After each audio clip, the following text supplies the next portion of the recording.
Agada di. Mbijan raganya. Albaka. Mbaka important. Yo, nga transfer la sto. Ya transfer la. Ha, code nyinji. Okay.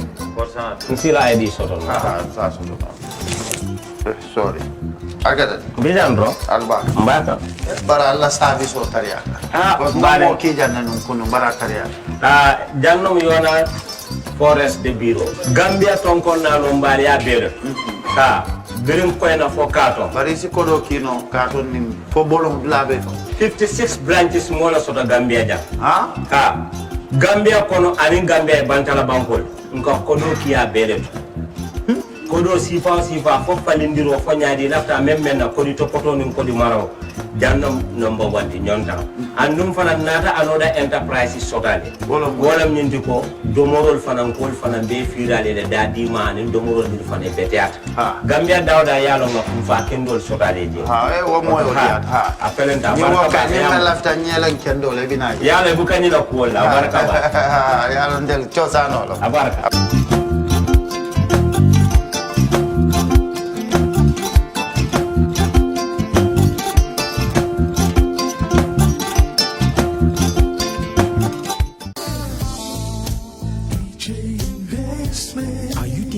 Owning your dream homes, EJ Investment is here for you. Secure our quality bungalows with 2, 3 or 4 bedrooms, or our story buildings 3 or 4 to 5 bedrooms at very affordable prices with flexible payment plans at our Sanyang Seaview Estate, where you can enjoy the cool breeze with modern infrastructure such as tar roads, covered drainage system, modern electrification with street lights, gated entrance with security posts, and social amenities such as gas station, shopping mall, medical clinic, park, schools, children daycare, and a lot more. Our dedicated team of professionals will keep the estate clean at all times, provide security and patrol team within the estate premises, install latest technologies such as CCTV, Wi-Fi, home network installation, solar panel, and power backup system. Also, check out for our additional home facilities and interior design service such as premium tiling, wall plaster, home landscape, fingerprint home lock, and a lot more. Visit our office at Senegambia Kololi Highway and get a free site visit tour, or contact us on 4464-838. WhatsApp us on 3259-220. Or you can visit our Facebook page or Instagram on EJ Investments. EJ Investments, we are first in properties.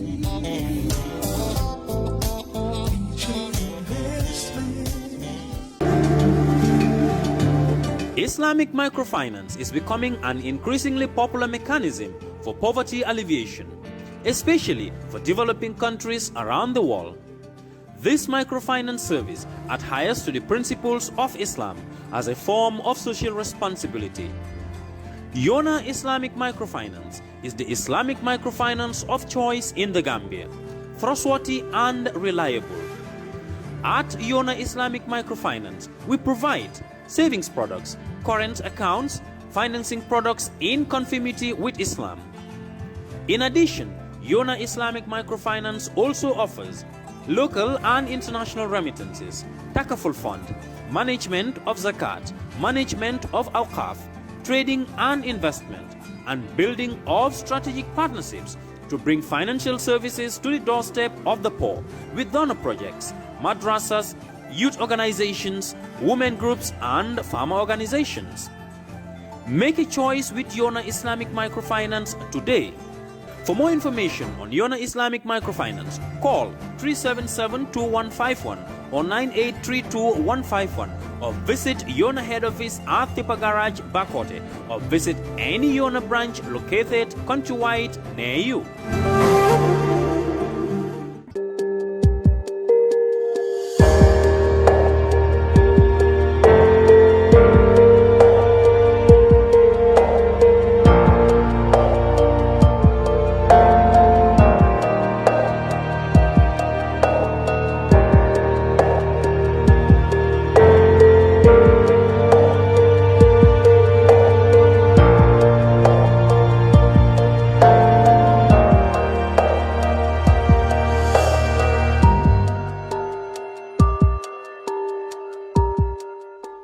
Hello and welcome to this rather late edition of the Brunch on Kerr Fatou Live. I am Lamin Cham, welcoming you to our weekly current affairs program.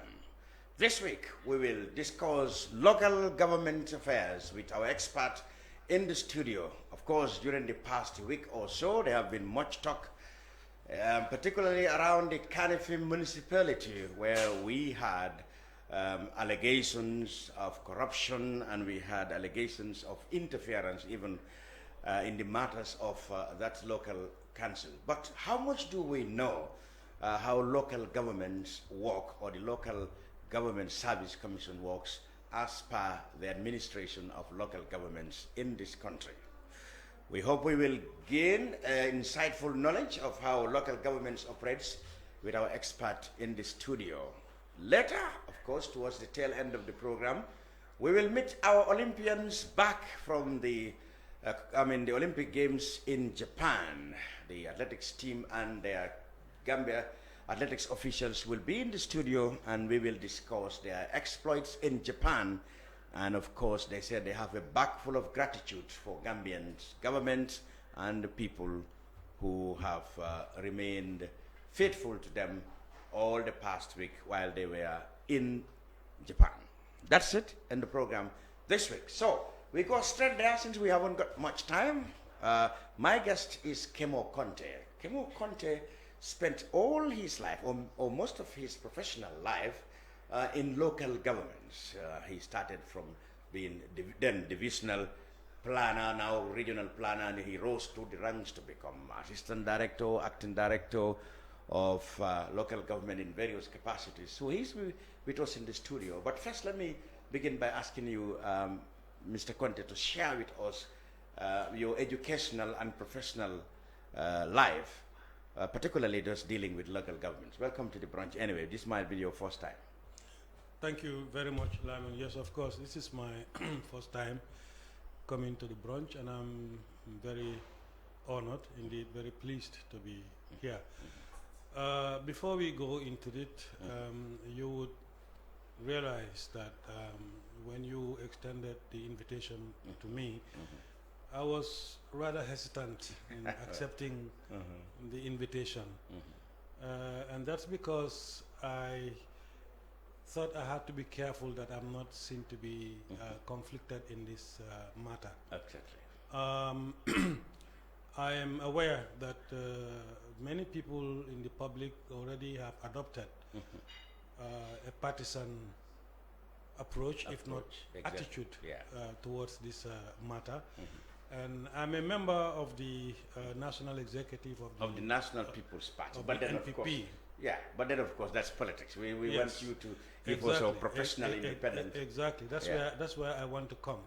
I am also, as you know, presently the interim coordinator of the Gambian National Think Tank, which is affiliated with government at the level of the Office of the Vice President.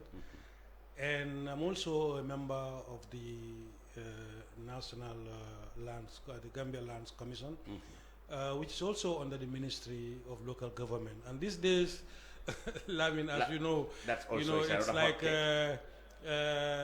local government, Ministry of Local Government pitched against KMC. And they're all looking at this. People are looking at these two institutions from the opposing political point of view, which we don't want. Which we don't want. So I want it to be seen and understood that my participation in this program today is as a result of my personal interest and professional background in local governance, and whatever I say, and it's against that background that I invited you to share. So whatever I say here, I want it to be kindly understood as totally non-partisan.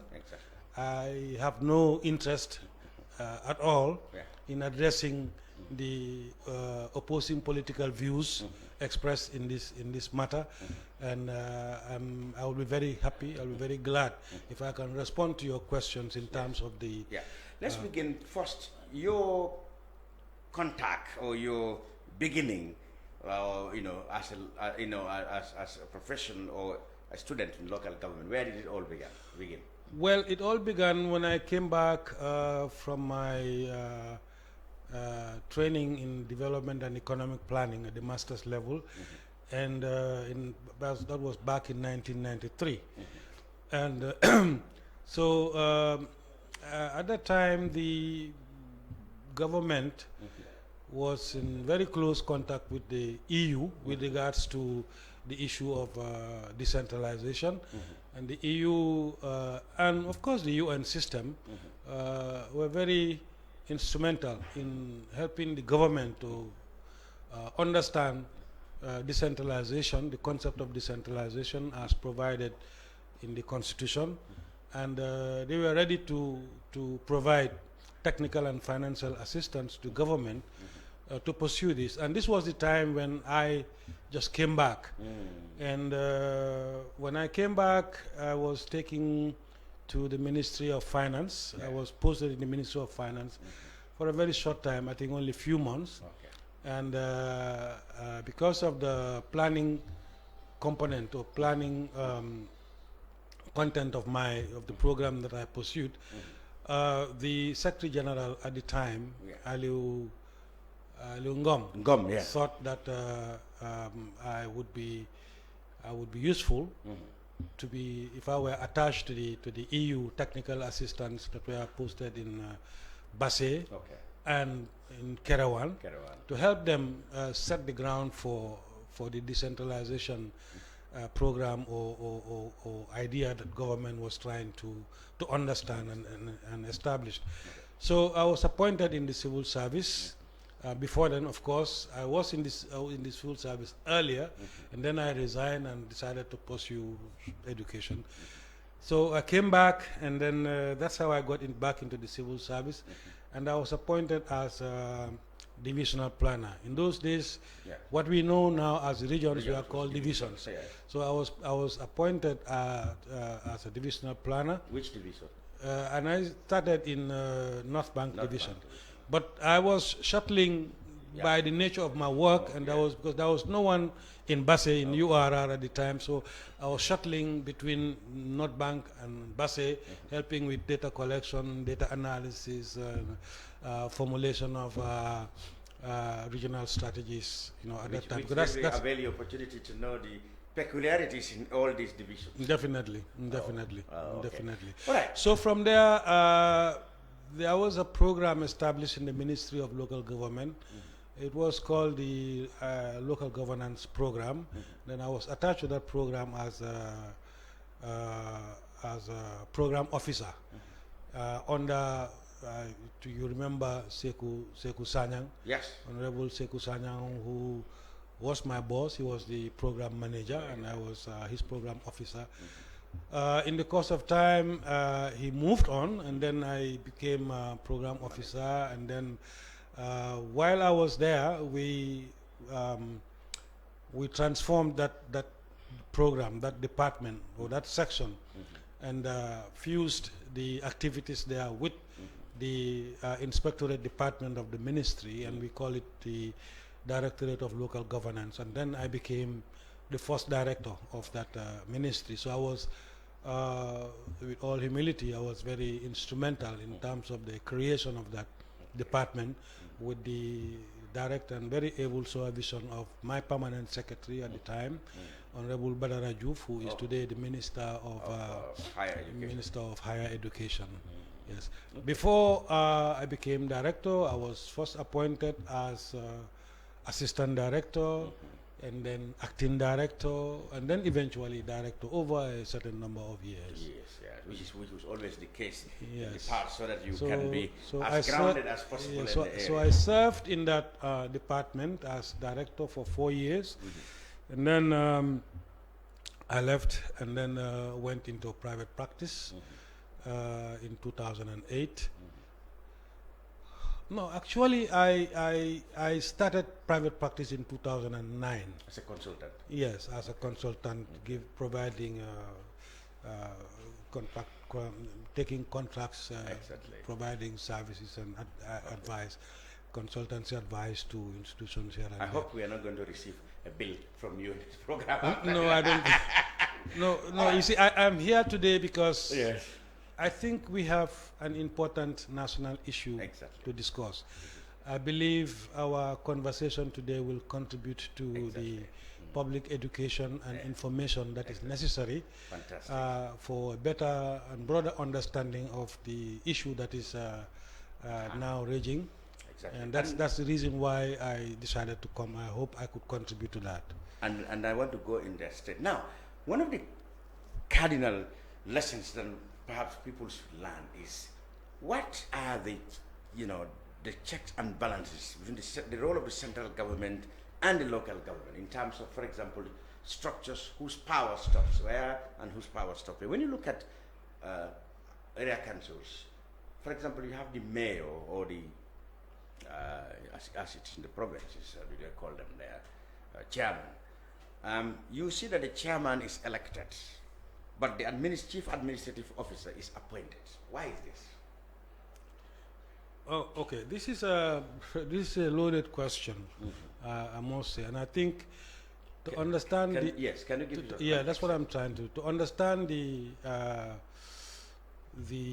complexity of the question. We have to try and look at the background of the local government reasoning behind what we see in the legal framework of local government. You see, local government policy is very close to the heart of national sovereignty anywhere in the world. And this is why empowerment of local government authorities is always a very sensitive, very delicate issue in the national governance framework of a country.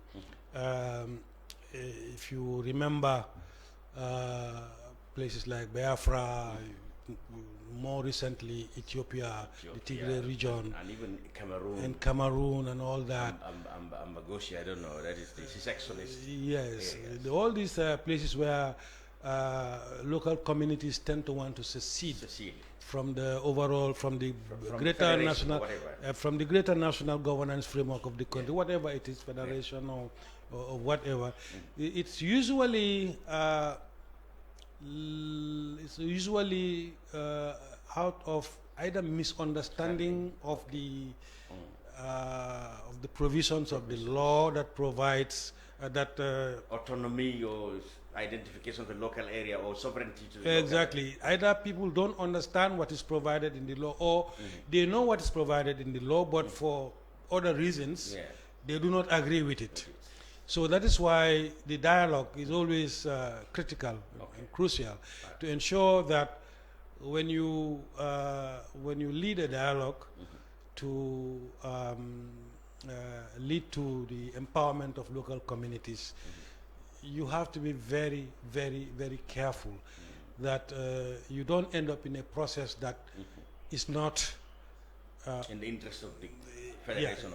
That is not misunderstood or unaccepted, because either of these could lead to greater consequences in the national security. So what is the problem with our system? Do we have a perfect arrangement in our local government structures as per relations with the central government, or do you think, like you said, in the reasoning behind this is really working the way it's intended? I don't think we have a perfect system anywhere in the world. We can only have a system as best as we can have under the circumstances and under the conditions of the time that we are in. The mission of local government, we have to understand it from that point of view. The mission of local government anywhere in the world is to provide and promote local services, local industry, local infrastructure, local democracy, and local culture. So the local government process, when we say local government, we are talking about the institutional framework of local governance. And local governance is the process through which the structure functions or operates. So in the local governance process, which is supported, which is guided and protected in law, has to ensure that this mission is ongoing, but also bearing in mind three main principles. In local government theory, we call the principle of proximity, the principle of presence, and the principle of continuity. The mission of local government is to ensure that government services are provided as close to the communities that need it as possible. Okay. It is ensure that government services is provided on a continual or on a continuous basis, making sure that where central government, for obvious reasons, is not able to reach the local communities effectively, local government is there to continue those services. To ensure that the presence of government, people feel that they are in a country which is supported, guided, protected by a government. That feeling of government needs to be present in a community. So essentially, local governments conduct their mission under those main principles. But we have to understand also that central governments and local governments are partners in the state. And this is not, sometimes we tend to see this as maybe big brother or small brother kind of relationship, or son-father kind of relationship. But I think it has to be based on a partnership relationship, so that at the end of the day, the impact of government is felt by citizens in all its ramifications. All right. Let's go to the layman's question. Are all the area councils in all shape and form directly under the oversight of the Minister of Local Government? Where does his power stop? Yes, to the extent that in this country now we have only one local government policy that presides over all the councils in this country. Previously, from independence to date, the local government process has been evolving over time. In the from pre-1965 and even post-1965 up to 2002, we had a local government system that, for want of a better phraseology, we call a top-down maintenance system of local government, where central government directly controls and directs and provides local government services to the communities on behalf of the citizens of a country. This is the system we inherited from the British, although the British over time they moved on and adopted a more democratic system of local government. And that is why we also, when we had our 1997 constitution, provided for I think it's on the section 193, where it says that local government administration in the Gambia shall be conducted at a high level of autonomy. Now, but this high level of autonomy, it doesn't say how high. So in the ministry, I remember we always used to joke about, boy, how high, you know. So yes, that's how it used to be. And then we had different chapters of the other constitution, the 1973 constitution, Cap 33 mainly, that provides for provision of local government powers in different councils, I mean KMC and Banjul separately, and the provincial councils as a block. But now it's only one. And this local government, this present local government policy framework gives the policy authority. That's the minister. Yeah, gives the policy authority for the guidance of local government to the Ministry of Local Government. And therefore, to a very large extent, in the framework of the law, the Ministry of Local Government is the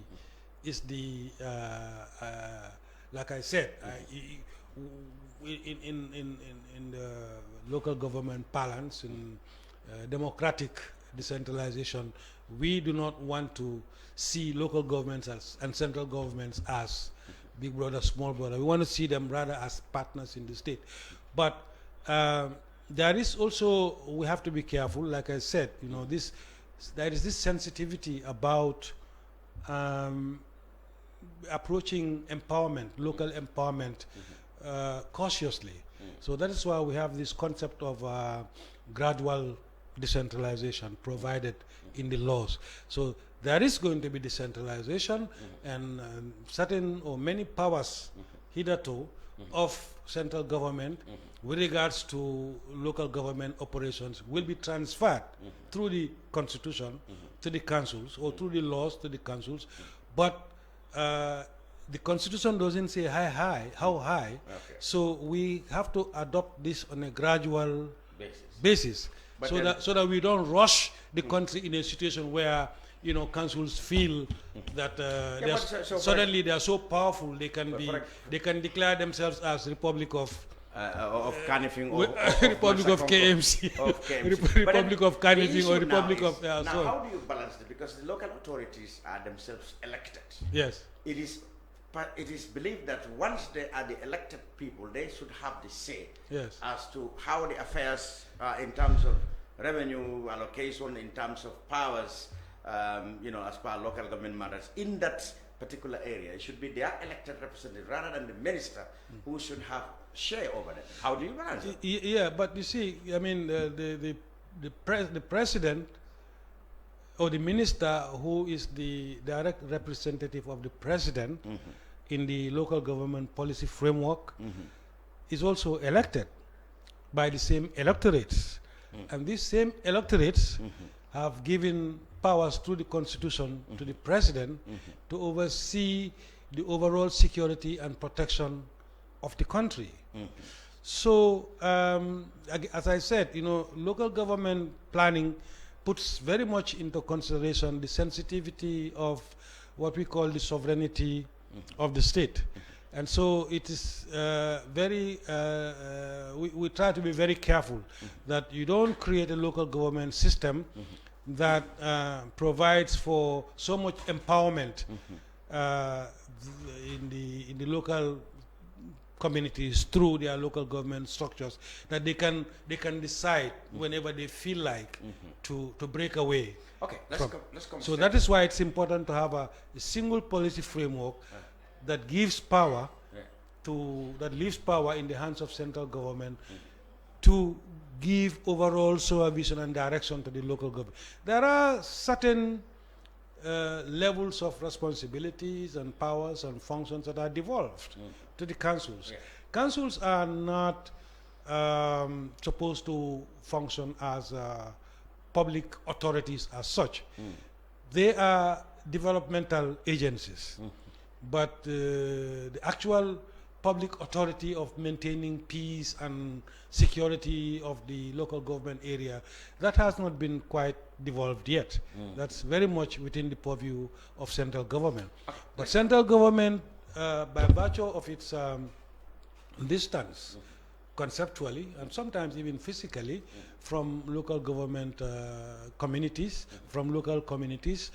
have devolved certain powers of and functions of development to councils, so that councils can deliver the local government mission that I outlined in the beginning. Let's go straight to the point. In the case of KMC, you know, there have been debates as to the mayor and the CEO.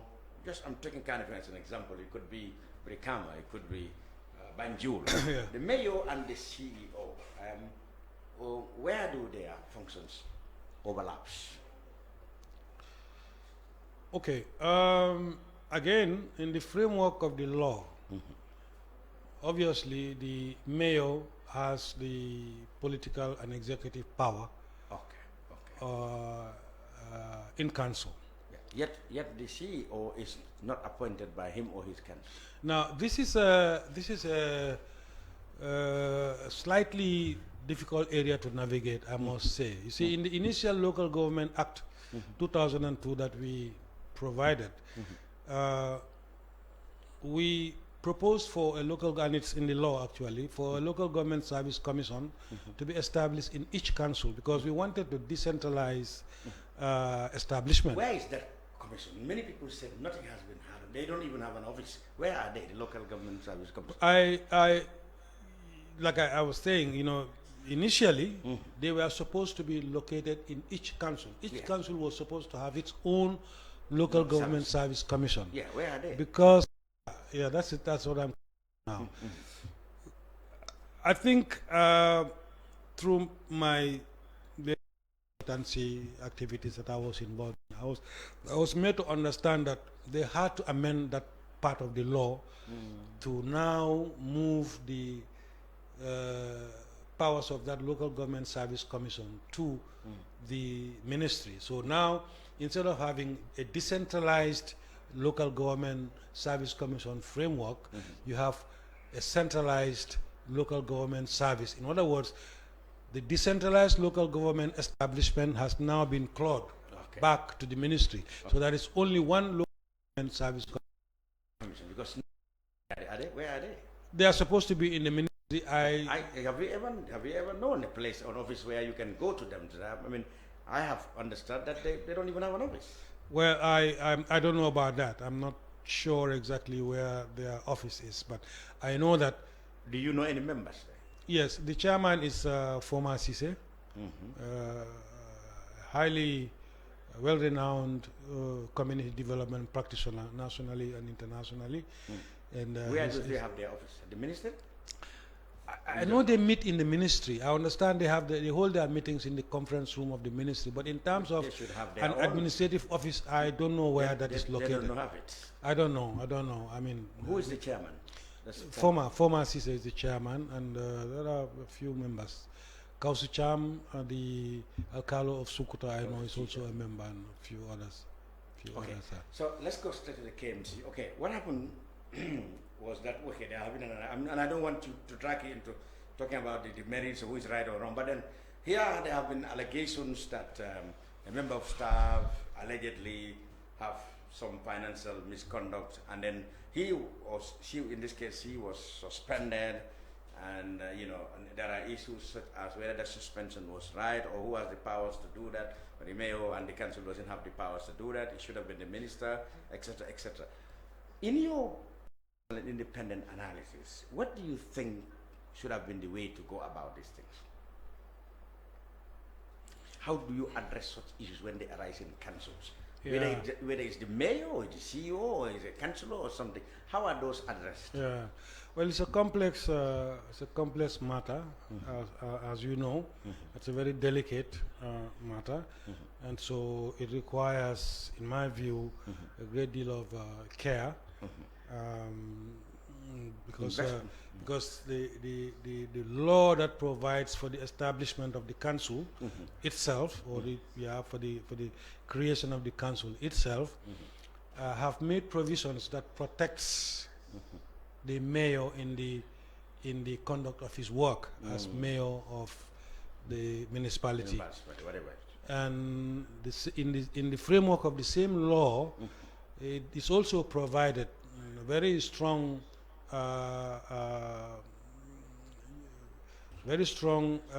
protection for the CEO in the conduct of his business. So there is a certain amount of checks and balances. Who controls municipalities' money? Who has the say as to what should be spent and on what? A council decides what should be spent on what.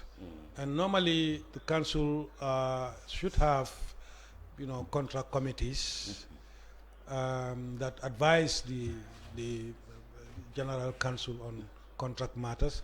They should have a finance committee that advises, that looks into the details of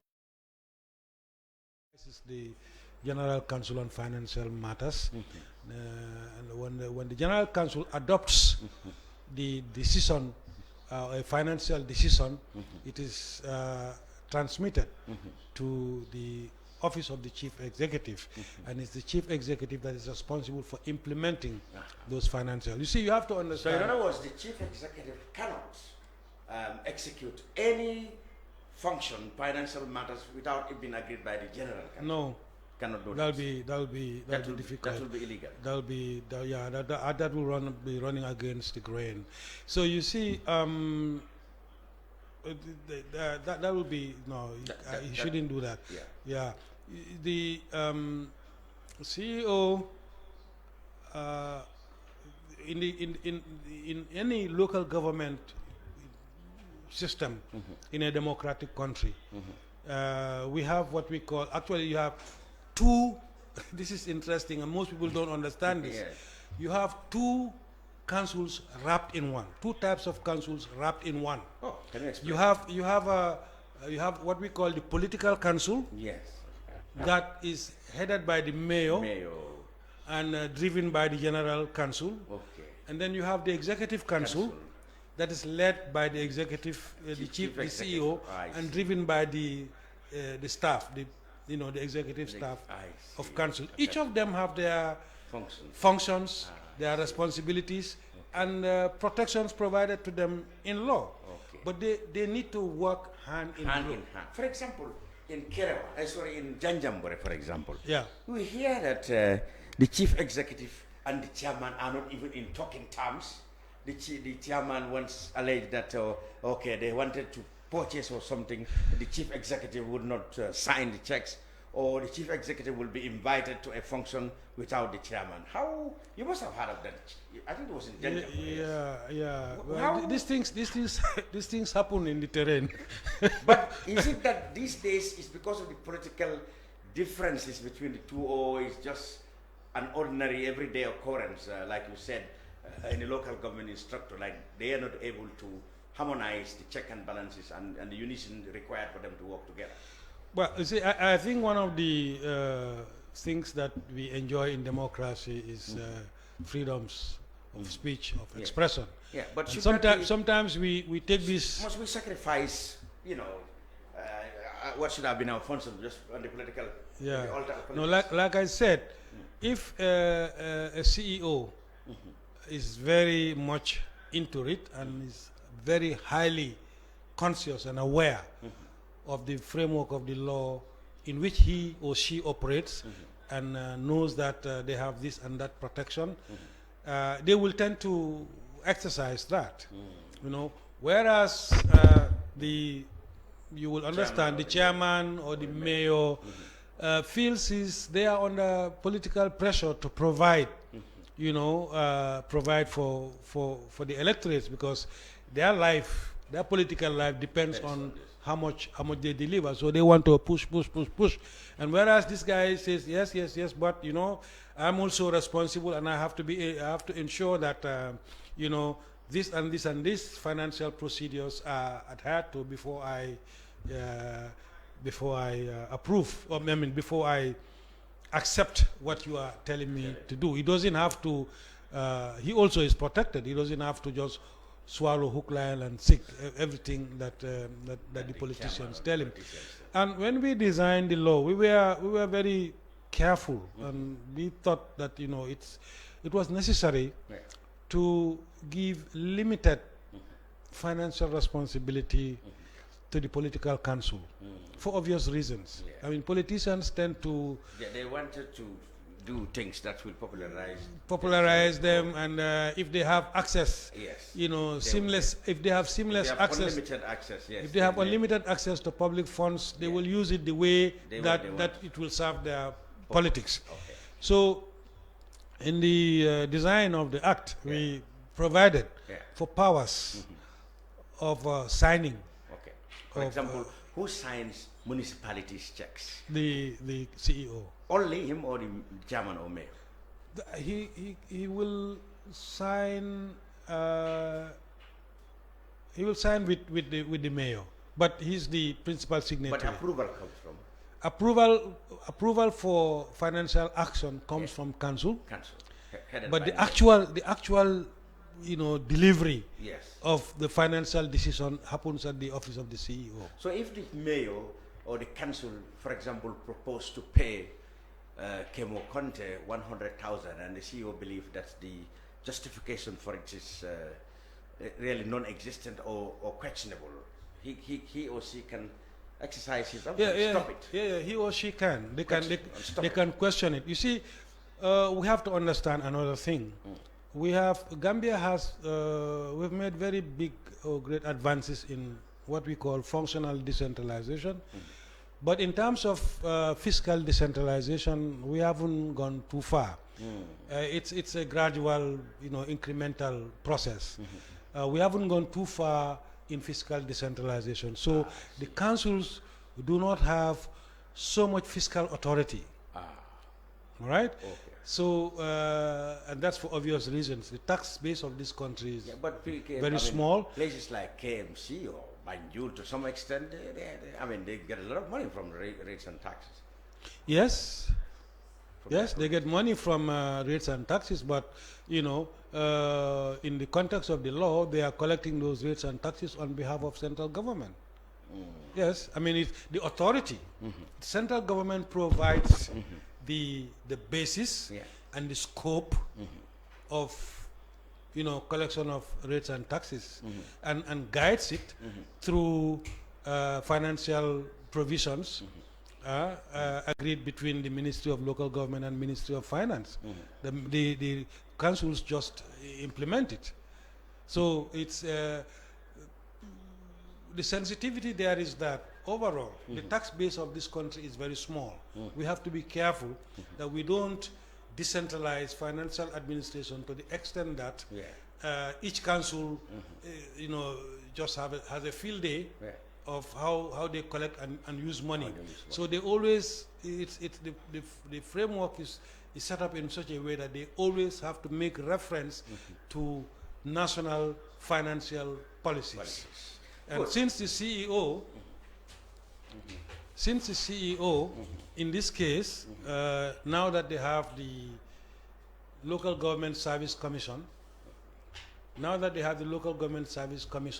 clawed from the council or clawed back from the council and relocated in the ministry where the CEO is appointed. So the CEO is essentially a central government staff.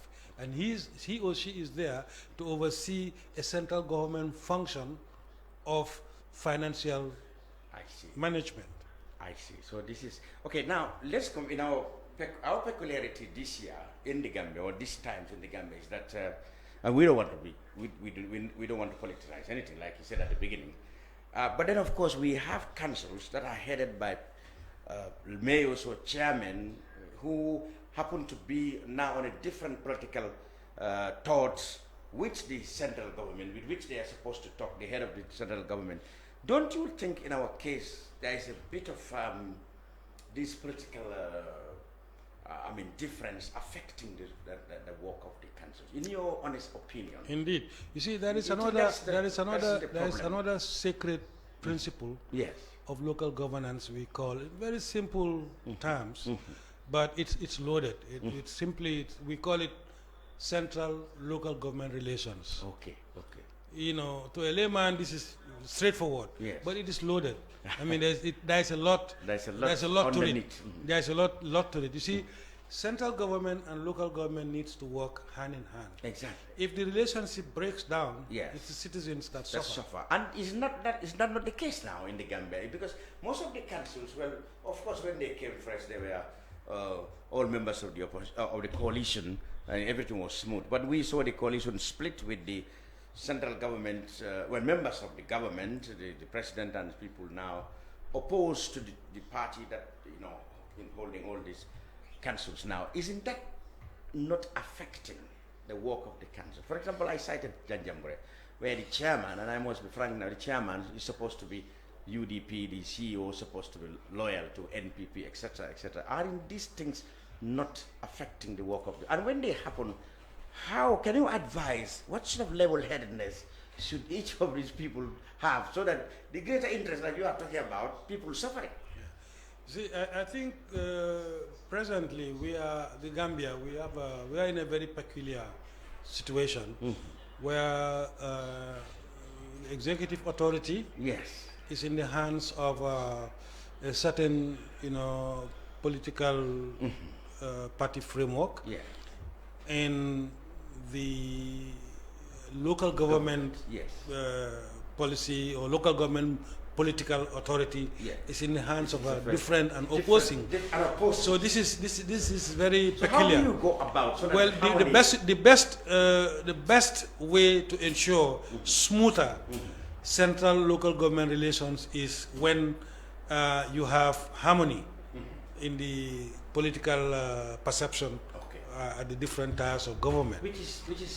But we don't have that now. Yes. So we don't have that now. Yes. Therefore, the best I think we can do is to fall back onto the legal provisions that provide for what is expected of central government and what is expected of. This has to be fully understood.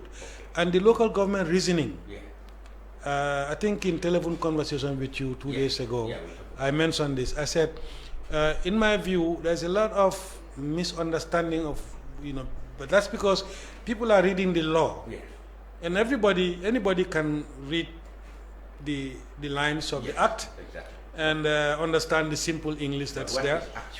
But the local government reasoning, the context, the background that has given rise to that text, if it's not understood and shared, it can lead to misunderstanding. And I think that is what we need to emphasize. So you are saying basically where the political authorities which are opposed to, for example, the executive, where they differ, something that can bring harmony among them is to stick to the law and the act.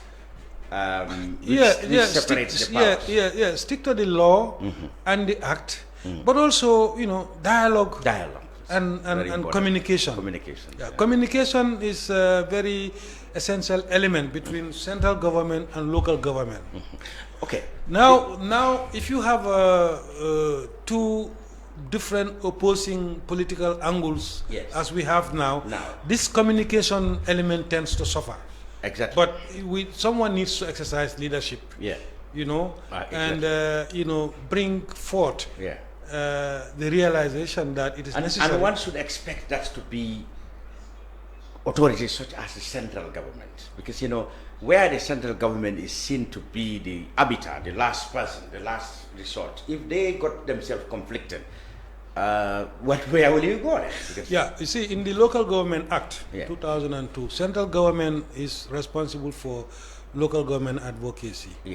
And this is where, in all honesty, I think I tend to agree with you that much of the weight for the enhancement of this communication and advocacy, bringing about a greater understanding of the local government reasoning behind whatever people are misunderstanding in legal text is explained. And that's where I think we really need to lay emphasis, because the councils need to understand something about the mission of local government, which if they do not understand fully, it becomes, or it behoves on the central government to provide leadership which they may see as interference and fill that gap of information. Which they may see as interference. Local communities need to understand fully, the mission of local government, and that advocacy needs to be led by central government. Right? So, yes, we can fall back on the laws when it comes to the crunch, but we need to back, I think, the local governance process with a great deal of communication, information sharing, advocacy, and it's a developmental process. It's not a political process. It's not an event.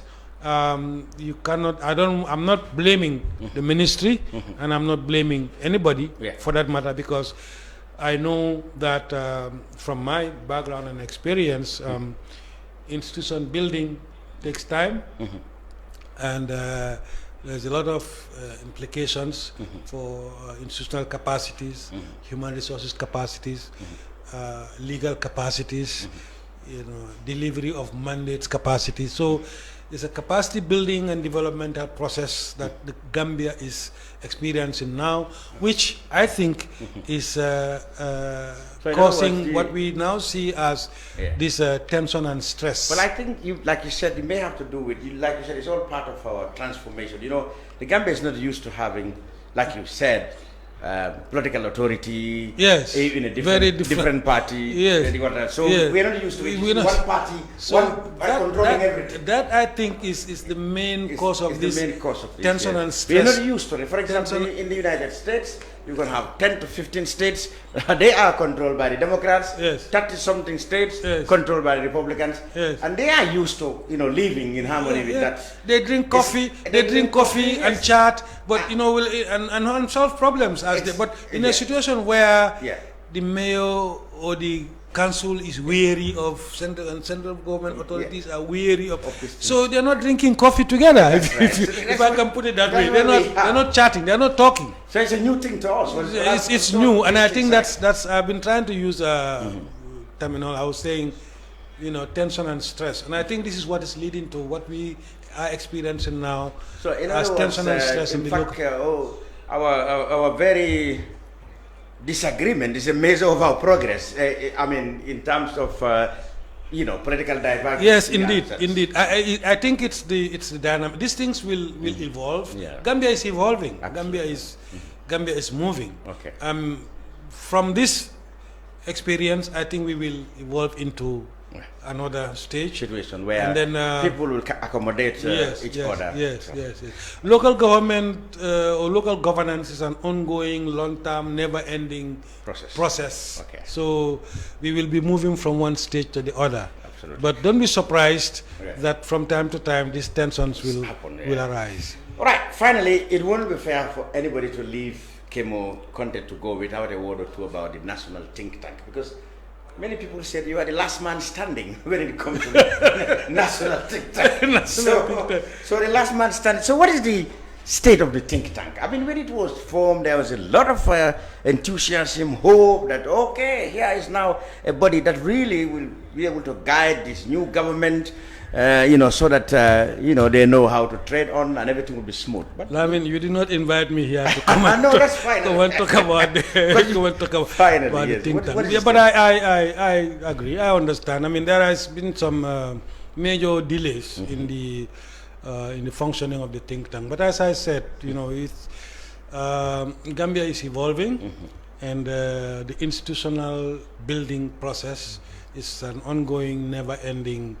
When the idea of the think tank came up in early 2000 and late, I think 2017, 2017, it was a very big thing, and it attracted a lot of attention.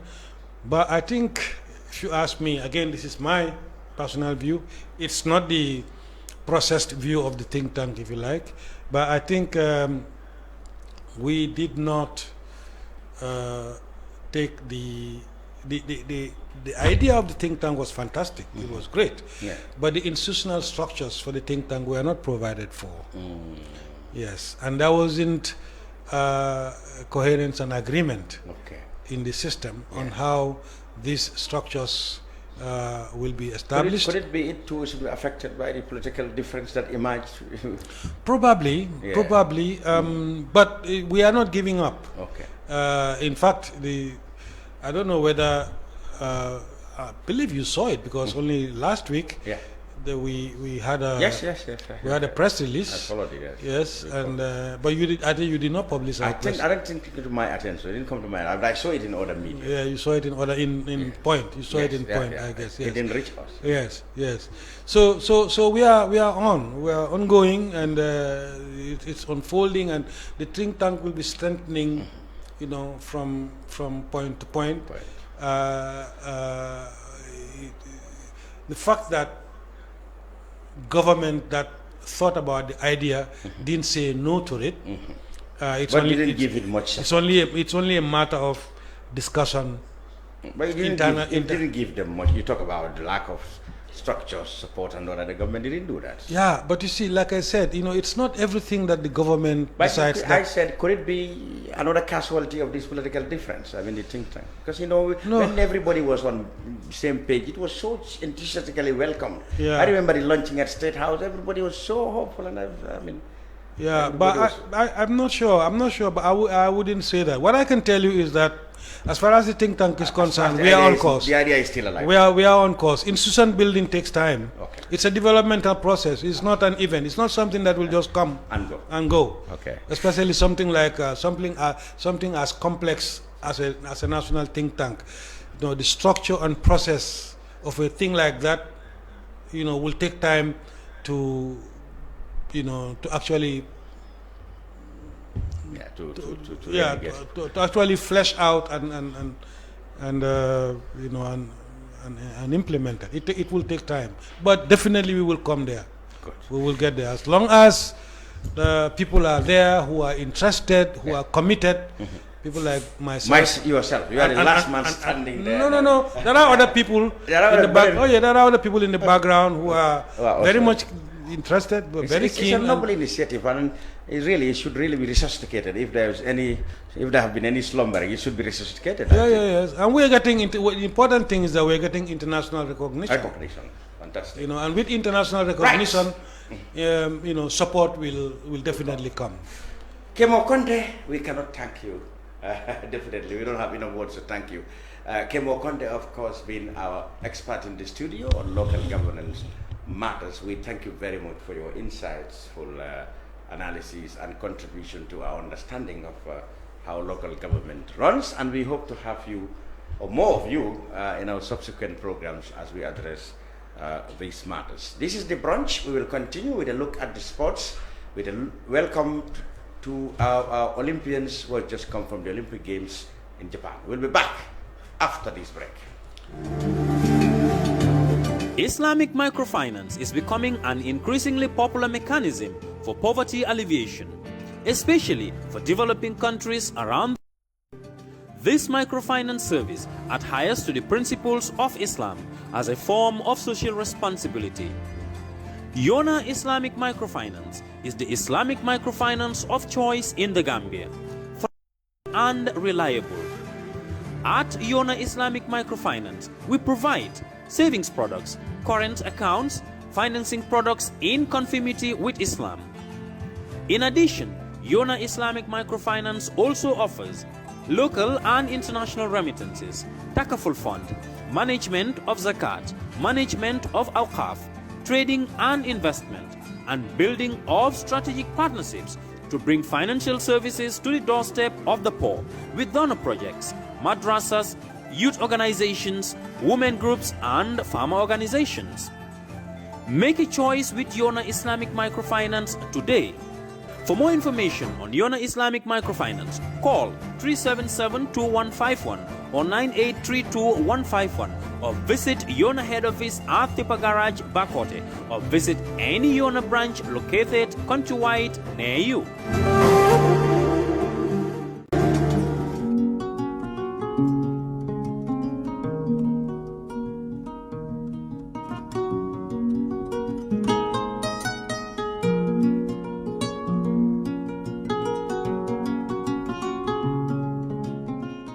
For all your pastry, bakery, and quality food, CK Restaurant is the only place to be. We do catering for birthdays, weddings, and all related services. We have all kinds of local foods, American, European, and even beyond.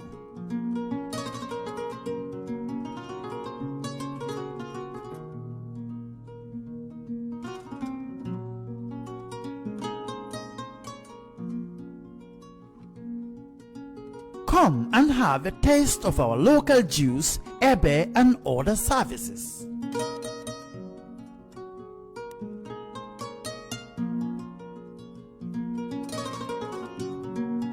At CK Restaurant, customer satisfaction is our priority.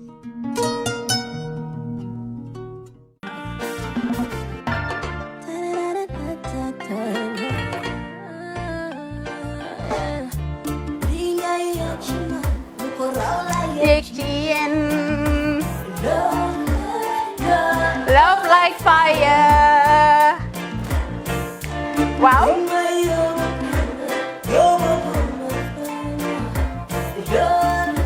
Love like fire. Xam ngeen rek affaire bi xam ngeen fan la skincare la 2020 lañ wax de waaw fii nag mooy Kerr fan Kerr zero tache perfect skincare saa su ne rek niñ ko dee defee rek loo lañ soxlaati rek maanaam bu ngeen am problème ci seen skin yéen xam ngeen fan la fii ngeen di ñëw suma xarit yeeg am di jàmm yi nga xam ne taas daf lañ sonaloon xam nga doon xeesal ba la ka xum éneew ma lañ ko nag waaye just in case comme ni ko gars yi defee rek en cas just in case loolu xew xam ngeen fi ngeen di ñëw skincare plus si yu baax rek la ñoo dox nag ay baax rek fu ne la ñoo dem ci réew mi di lañ indi rek nag products yu baax du Paris du Italie du USA du fi mu nekk nii sax boole nañ ci nag Sweden fu nekk lañ leen a indi les products bu dee tamit nag da nga ñuul rek ñu lay jamaa natural beauty that melanin dripping we do have stuff for you as well emuñ si skincare products rek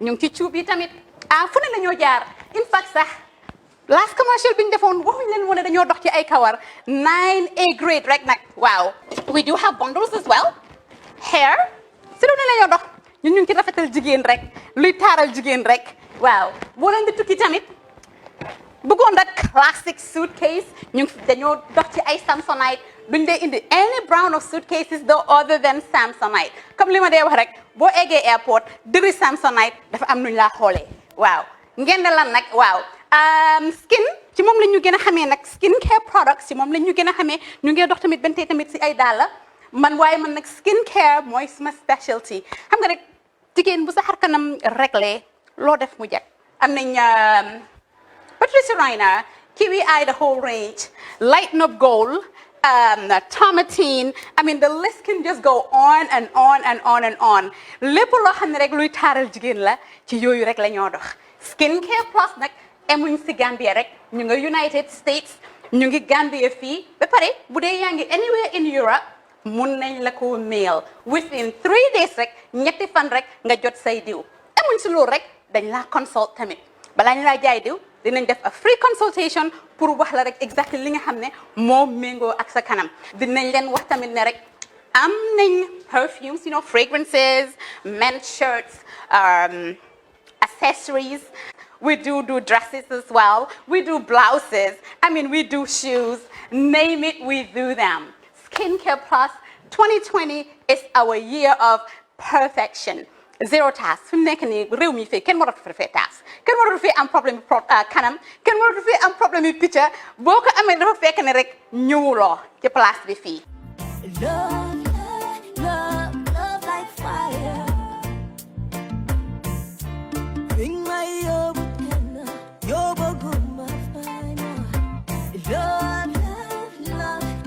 like fire.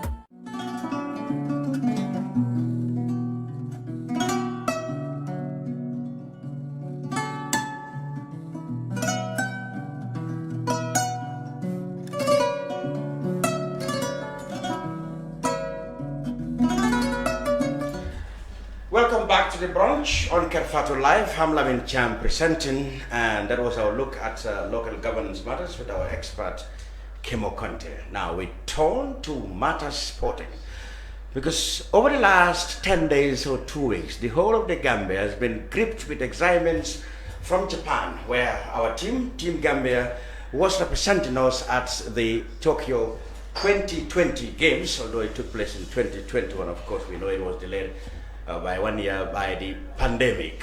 Now, members of the teams, we are privileged to have in the studio. I have on my far right Ebrima Camara sprinter.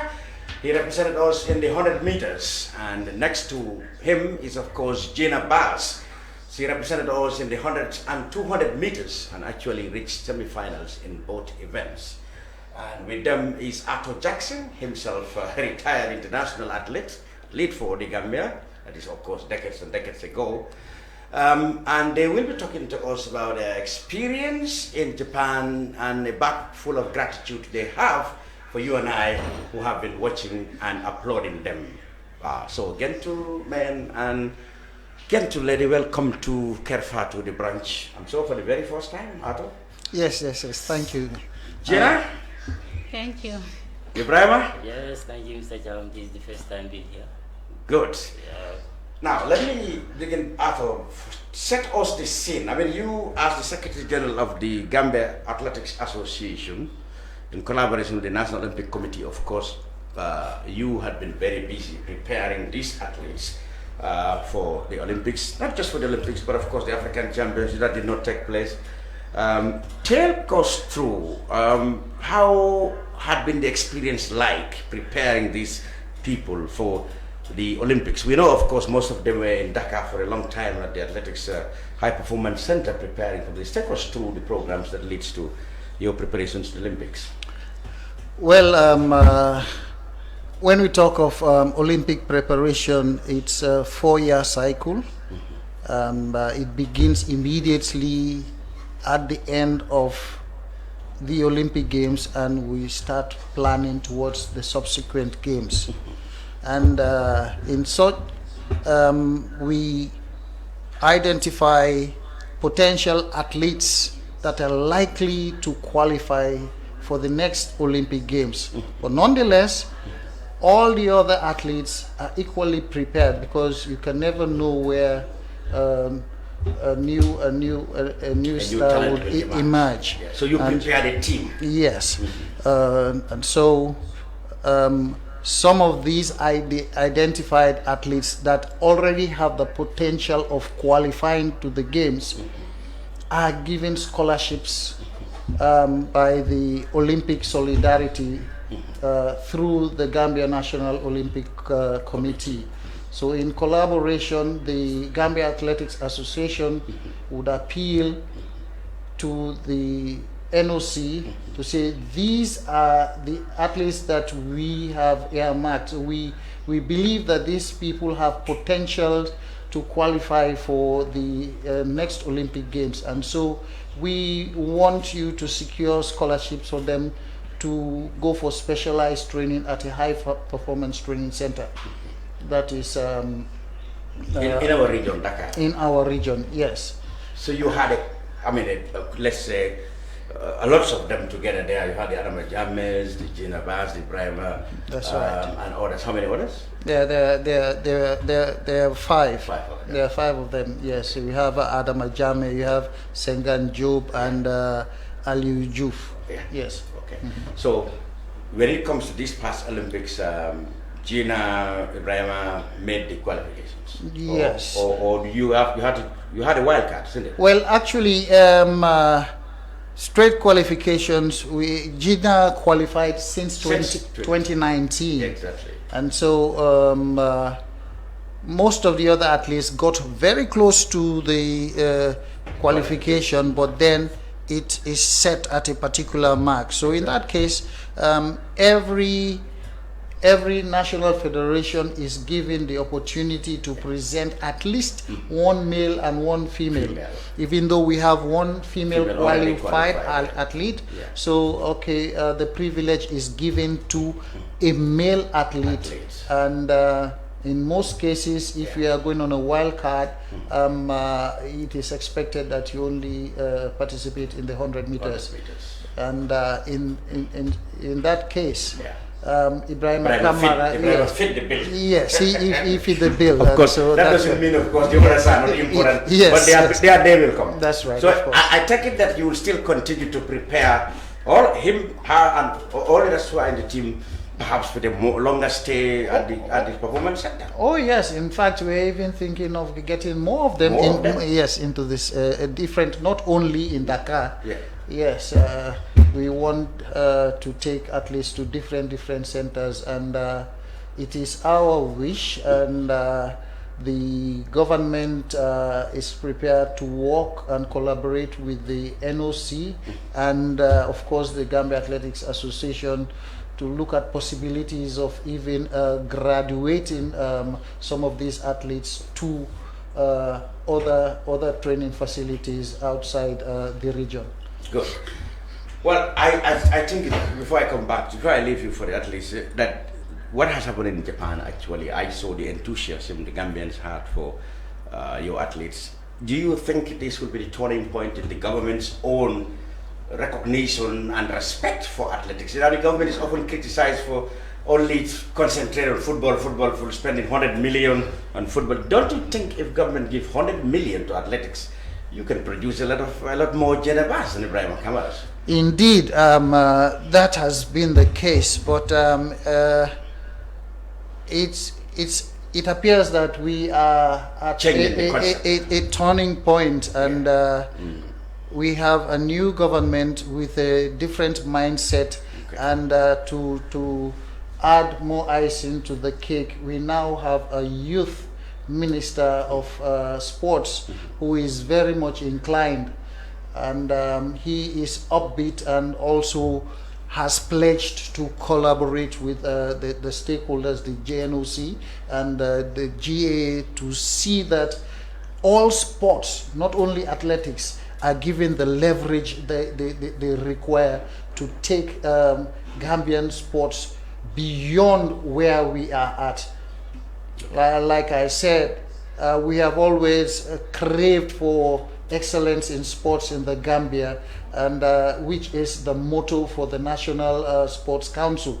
So we are all working towards sports excellence, and so we are looking at all the requirements to take us there. And at the moment, we believe that we have what it takes. We have the political will from government, and we hope that the inspiration that the whole Gambia has derived from the performances of our athletes in the Tokyo Olympic Games, that would motivate government when sports requires additional input in the resources for support, because sports is now an industry. Absolutely.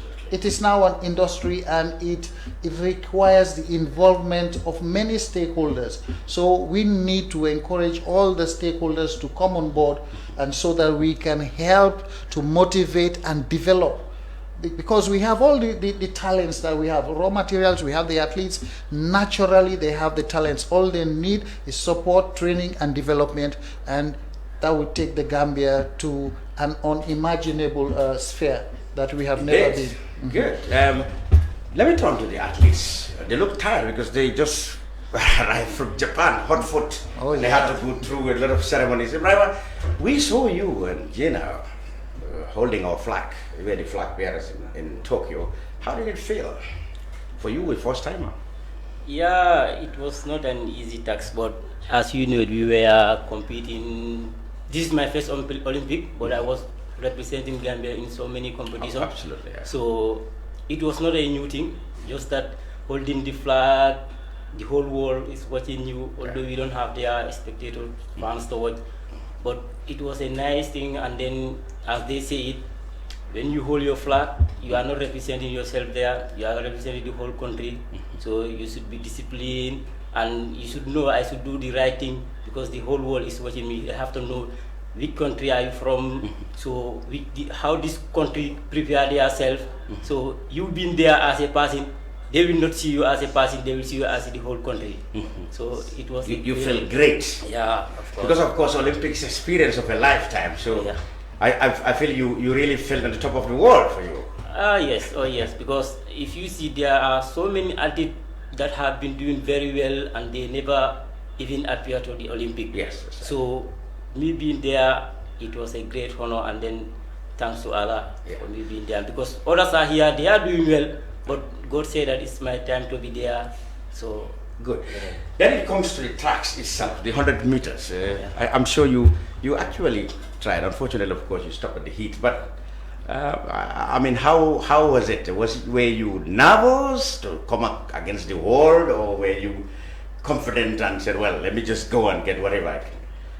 Yeah, because as I said before, the preparation was going very well on that day. Even, you know, in athletic, even during your competition days, you can know that today what I'm feeling, I can do my best or I cannot do it. Okay. On that day, me, I was feeling everything was okay. And then even during the start, so it's just that unfortunately I see that I cannot make it to the semi-final, which I was disappointed, because even the guy who come third, the time he do, my time is faster than that guy. But I can see that when running 10.3 and I see somebody running 10-2 that I can do in the same day. I can run it twice. Yes. I cannot do it to so it's a qualify. matter of, I mentioned nervousness. You discount it, but it can also count because, you know, like you say, if it was another day, you could have taken third, you could have gone to the semi-final. Yeah, that's true. But I was really ready. Just that I unfortunately I did not make it to the semi-final, and it was my target. And then to take the national record also down, that's also part of it. In fact, that's yeah. All right, let's turn to Gina. Well, let me ask you, were you yourself not under a lot of pressure there? Because, I mean, everybody, Gambians, were hoping that they had a lot of hopes on you because that's, of course, what you have done before the Olympics. You were in the European invitations that you went to in Poland, France, and winning there. And then you had the 200, African record in the All Africa Games. You have been giving a lot of hype. Let me ask you, wasn't that not all a pressure for you in Japan? Well, it's not a new thing to me because I have been competing for so many times, and I don't have to put what people say in my mind. I just have to concentrate on whatever I'm doing, so that to make myself to be in the final. It's what I was praying for, but I couldn't get there, so I was somehow nervous, but thank God it's where I should stop, because 2016 when I was in the Olympic, I don't even reach in the semi-finals. So it's a plus to me when I reach to the semi-finals. You may have no problem with the Africans, the Ivorians and the Namibians, who used to give you, I think, the 200 meters tough time there, but how would you rate yourself against the rest of the world? The Jamaicans, the Americans, not listening to you. Were you nervous them or you took them as equals? Well, things are not the same because where they are training is different as where I'm training. So being in Dakar, I have good coach, I have good colleagues, but I did not have competitor in Dakar. So that's always disturbed me regular too. competition, but then apart from the ones you went to France, Poland, and other things, there were many competitions. Yeah, that is really good for me because when I have too much competitions, my timings go down. But due to the COVID, this year we did not go to the competition so early, and we have some visa problems. So which make us to be late because we are here because of COVID. We don't have enough training last year, so that too counts in our training. The 100 meters, let's start with that. I mean, we knew you were very good at the 200 meters, but we were surprised that you did even, I thought you'd put more concentration on the 100 meters than even the 200 meters. Well, how did you take that one? Yeah, well, when I ran good time in the 100, I knew that I can run good time in 200. So that's why I like doing both of them. So that, because 100 meters is very fast, 200 you have to go gradually. So running 100, it will make me to be faster in 200. So that's why I like running both. You are now ranked among the fastest women in the world now. Where does that take you out in terms of feeling? Are we going to see more from Gina Bars from now against 2023? I think there's this postponed African Champions yet to come. The World Athletics Champions will come, I think, in between. Do we expect more? And how are you preparing so that you can improve on all what you have achieved in Japan? Well, yeah, we are expecting more that he's going to perform in those competitions, and I just closed my season. I have to have some break before to start again. So I hope next year it will be more than this year, because we have compete at least once.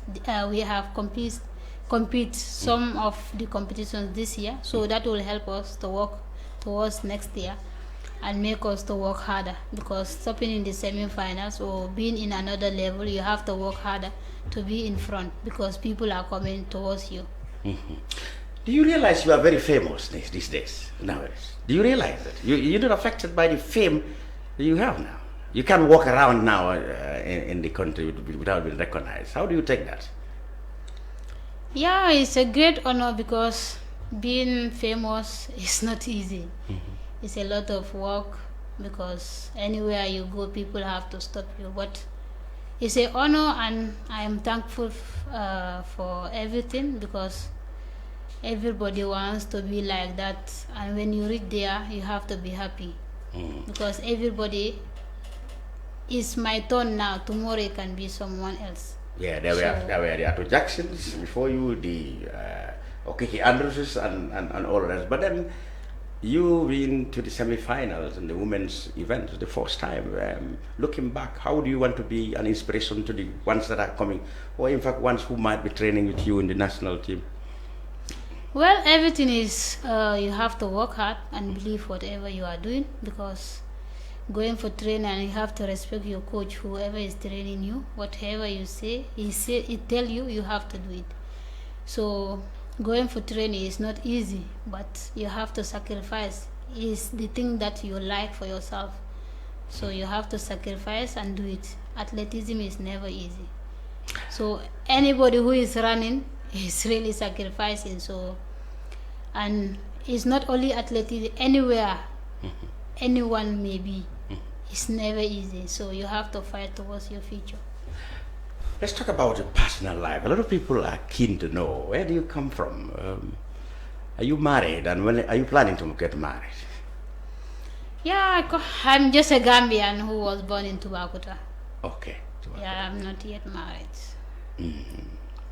You would of course like your fiancé husband or would-be husband to wait until the France night 2004. Jackson, that's what you will wish, isn't it? No, anytime a man come, I can get married. Absolutely not, because there is a lot of athletes. People have the belief that if you get married, the athlete don't get married, but that is not the fact, because there are so many athletes. Shalian Fraser Price, she's married, she kid. Children. Alison Phillips, she have her kids. The 400 runners, she have her husband, and so people have the belief that the athlete don't get married, and what is not the fact.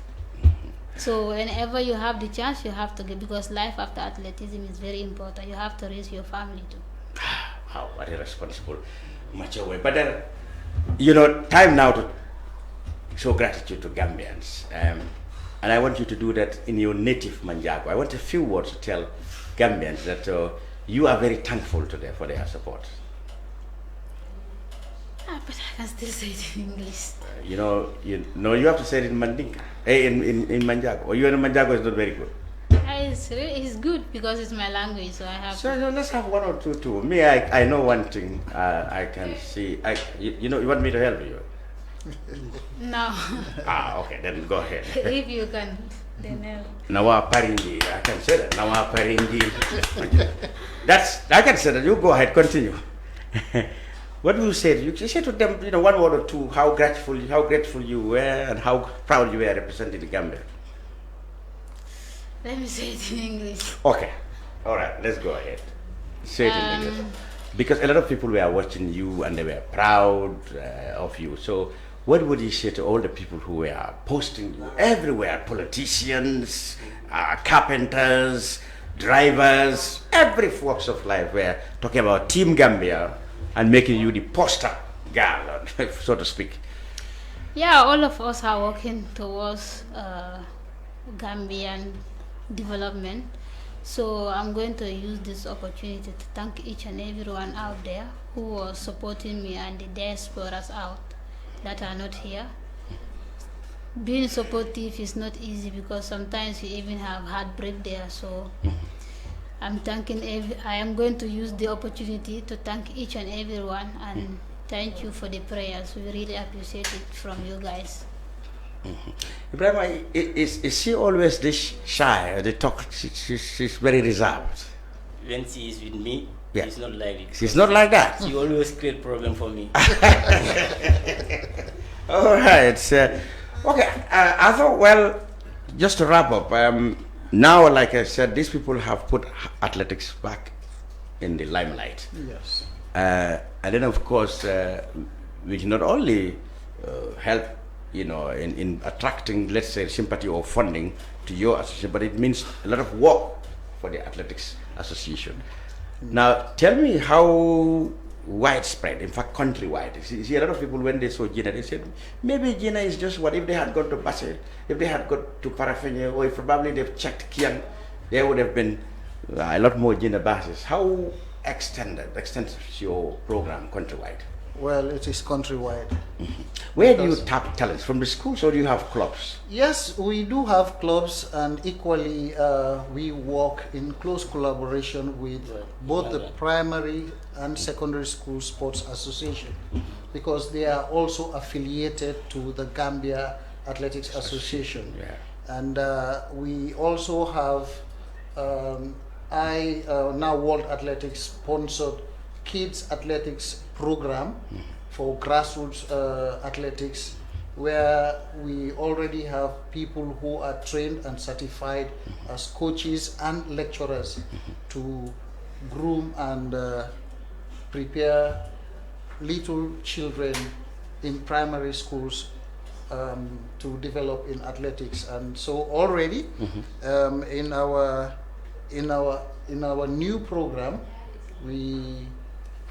we have a program that covers the whole country, and these people in the kids athletics program are the ones that are in charge. And it's unfortunate that most of the programs that were planned for 2020 and 2021 could not be executed, largely due to the COVID, because and, of course your events naturally attract gatherings. And funding as well. Funding as well. So when it comes to coverage, and I can proudly say that athletics is being organized and taken care of responsibly across the country, because we have clubs, affiliated clubs, all the way as far as Basse. Yes. Good. Finally, Ebrima, what would be your message to Gambians? Yeah, Mr. Cham, I'm very happy to be in this platform, and I will use it as an opportunity to thank each and every Gambian being here or being in the diaspora. We are seeing how we are supporting. So I'm a sportman, I can be supporting. So sometimes we all know how you feel when you see somebody that you support and he did not do what you expect. So that's part of sports. Yeah. So we'll thank them and telling them we are working very hard, because athletic in Gambia, people love it. If you see when inter-school happened, how people used to come. But still now, athletic cannot have a sponsor. That people will say that let me put my money and sponsor this event for 2 years or 3 years. So I cannot, other sport, although they are doing well, but athletic every year, even it's going to be 1 medal, athletic will bring me for this country. Has been doing that for long. So, but still now, we don't have any company will come or a private will say, now athletic, they are championship, I will sponsor it, this is what I want to do with them. Well, you people have, you really have attracted a lot of attention to yourself and athletics in general, and we hope that will change. Yeah, so that's why I say when Mr. Jackson called me and tell me that today we have this platform with Kerr, I say, okay, it's going to be an opportunity for you to say, to tell Gambian people how we need support, at least our sacrificing, because we are doing it during school days. You come from school and continue direct to the stadium. From there, you have to beg leave, or you walk up to Westfield, then you have to pay one transport, you continue. We were all doing that. So the journey was not easy, but as Gina said here, anything that you like for yourself, you have to sacrifice. So, and I will use this opportunity also to thank the Gambia government and the minister. We just have a few minutes that we chat with him, and he listened to us. So from there, every day or every 2 days, he will just send a message, how are you guys doing? So he listened to us and know our problem, and he promised with the government they will do their best. Not only in athletic, because when I was explaining, I said Gambians have natural talent. Anything that they are doing, they have natural, but different disciplines. So, but to nurture is the problem. This is the problem we have with Senegal. Senegal, they will consider this. all this sport we are doing, we have the talent more than even football. We have the talent, but the way they nurture their footballers, you will be with someone in the same team. After 2-3 years, you see him in the high level. In the high. How do they make it? How do they push it? You wonder. Yeah. But that has been Gambia's problem. But I was in Senegal almost now 5 years before going to the center, and the years I spent in the center. You will see people that know that they have their own money. You see that this guy have a talent. They will just come and sit with your family and ask how can they help you. At that time, they are not expecting anything. So, but when you go to another level, you will know that somebody was there for me. So you will not forget that guy. Exactly. So I know Gambia, we have people that can do it. Absolutely. I want them and to institutions come. Who can do it? Who can help individual athletes or the athletics team itself. I know many Gina Bas are in this country. Absolutely. Many Ebrima Camara are in this country. One of my boy in Burkina Faso, when we compete in Dakar, when they all the event, you will see Gambian dominating. You will ask me why you people don't have relay team in the African Championship. I say, well, our federation are working forward, but they need support. Absolutely. Because as of now, if you see the president, he have an office. He already built it. And now he's the Gambia Athletics Association. You now have an athletics house, headquarters. He start building a hostel. That I want even the government to give a support very rapidly. Because you see other countries, when you are outside training, when you're supposed to go to a national duty, you have to come together and camp. And when that hostel is ready, it's going to be easy. Just near the stadium. You have your camping there, even it's going to be 1 month. You have to come there, from there we go train, you come back. So when he have that idea and he started, so we are very happy about that, but he needs support. Absolutely. He really needs support. Most people's understanding of sports, I mean, people need to know that Olympics, even in the pecking order of sports, is bigger than even FIFA World Cup. But football, with all its popularity, is on the Olympics. So, I mean, to really give greater attention to, other sports, even volleyball, have done tremendously well. They were only a little bit short of qualifying for the Olympic. They could have been in Japan. So other sports also need attention, not just football. Although of course many people will claim because football is popular. And in the last couple of months, government spent over 130, nearly 200 million on football alone.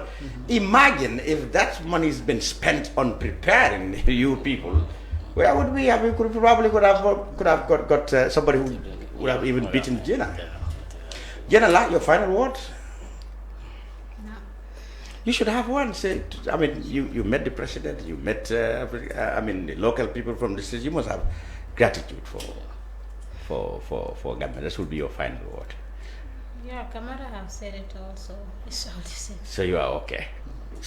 Right. Olympians Ebrima, Camara and Gina Bas and Atto Jackson, the Secretary General of the Gambia Athletics Association, have been our guests in this last segment of the brunch. Thank you very much. Olympians, you make everybody happy. I'm Lamin Cham, and this is the brunch for this week. I'll be back next week. Goodbye for now.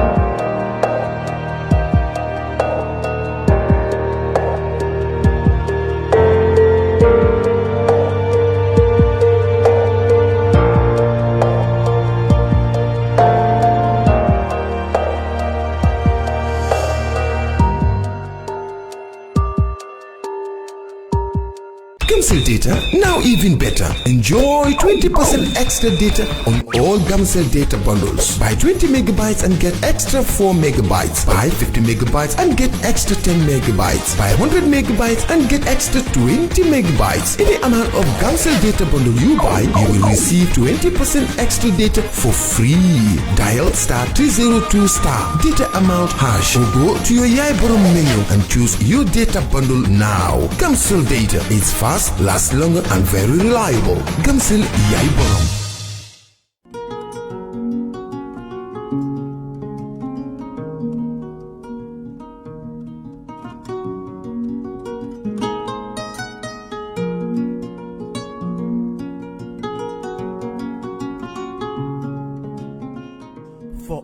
your pastry, bakery, and quality food, CK Restaurant is the only place to be.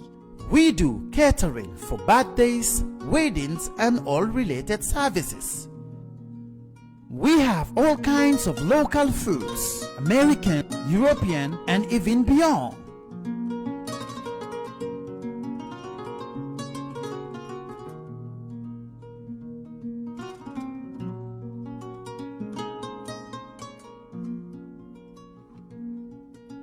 Come and have a taste of our local juice, ebe, and other services.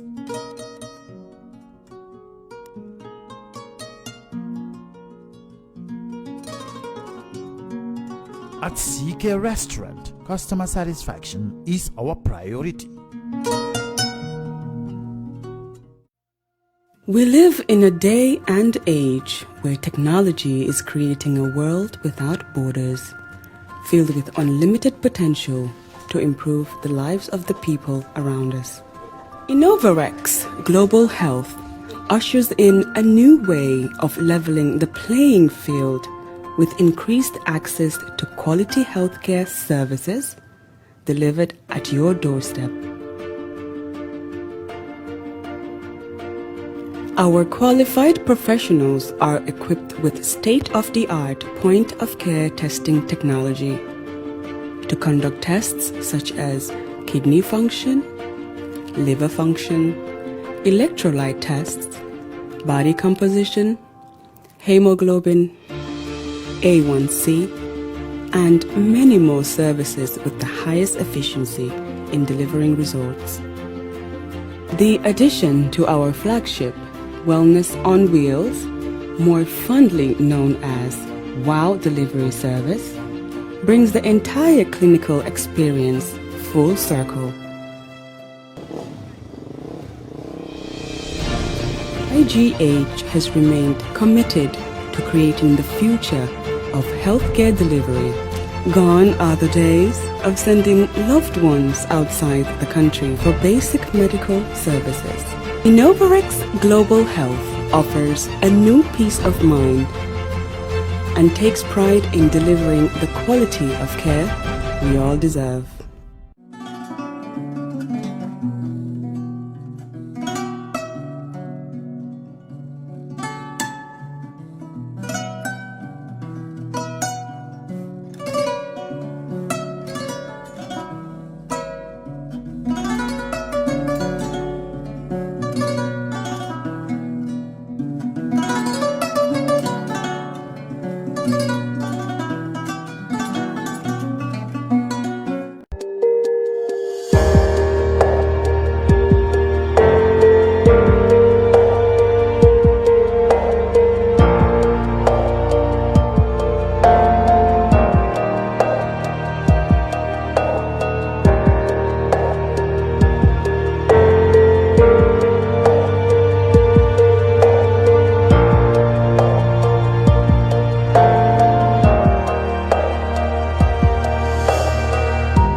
Gamcell data, now even better. Enjoy 20% extra data on all Gamcell data bundles. Buy 20 megabytes and get extra 4 megabytes. Buy 50 megabytes and get extra 10 megabytes. Buy 100 megabytes and get extra 20 megabytes. Any amount of Gamcell data bundle you buy, you will receive 20% extra data for free. Dial *302* data amount hash or go to your Yaiborom menu and choose your data bundle now. Gamcell data is fast, lasts longer and very reliable. Gamcell Yaiborom.